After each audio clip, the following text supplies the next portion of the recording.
Akkam jirtu daawwattoota qophii keenya madda ifaa hardhaatiin gara baha Itoophiyaatti imaluun adeemsa anniisaa raabsuu fi hojii waliigalaa dhiyeessii anniisaa elektiriikii magaalota Godee, Qabrii Dahaar, Dagahaabuur, Jigjigaa, Hararii fi Diree Dhawaatti jiru waliin ilaallaatii nu hordofaa.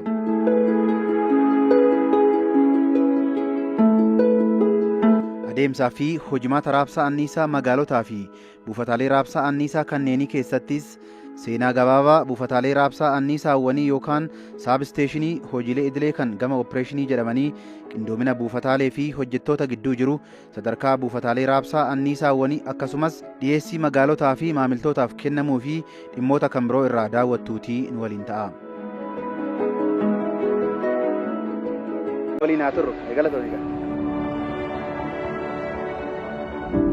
Wanti ga'een opereetara as keessatti nuti kan hojjennu gabiin keenya jira 132dha.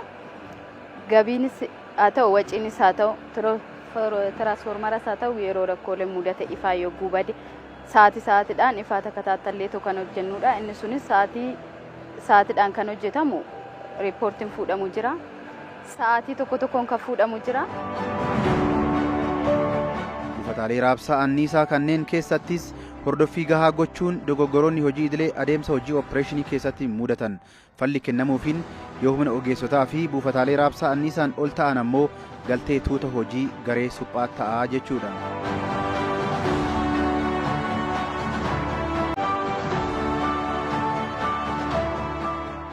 Taayibaan kun erga hundeeffamee naannoo waggaa 14 lakkoofsitee bara 2004 irraa kaasetti kan hundaa'e ergasirraa hojii isaa eegalee jira.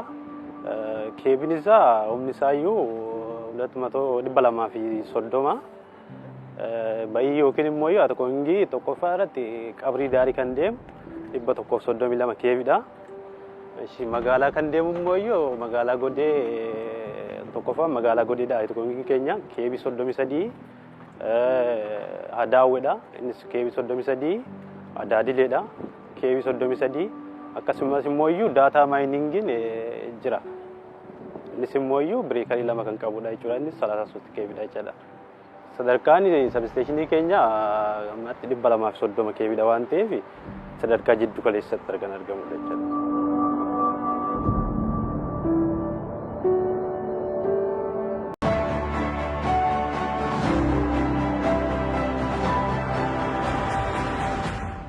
Hariiroon nuti hojjettoota yuutiliitii yookaan immoo iyyuu warroota sabsteeshinii akkasuma immoo hooggantoota keenya waliin kan qabnu hariiroo baay'ee gaariidha.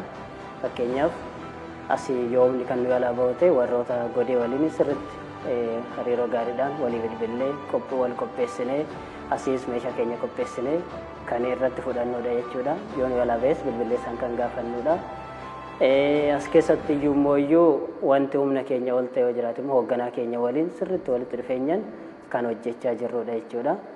Warroota yuutiliitii wajjiniin immoo sirriitti yeroo baay'ee kan waliin konneektii kan goonu isaan wajjin humni kan ba'oo ta'e wanti sun deddeebi'ee akka muudanneef oo deddeebi'ee mudate immoo bireekarii keenya waan nu wala miidhaa deemuuf deddeebi'ee akka rakkoon hin muudanneef hundeerra akka furaniif yeroo hunda walitti himne asii mallattoo dispilee keenya irratti arginu hunda itti himna. Sana booda isaan immoo isa sallaalanii waan sana rakkoo sana ni furu jechuudha. Bifa sanaa waliigaltee guddaadhaan hojjechaa jirra.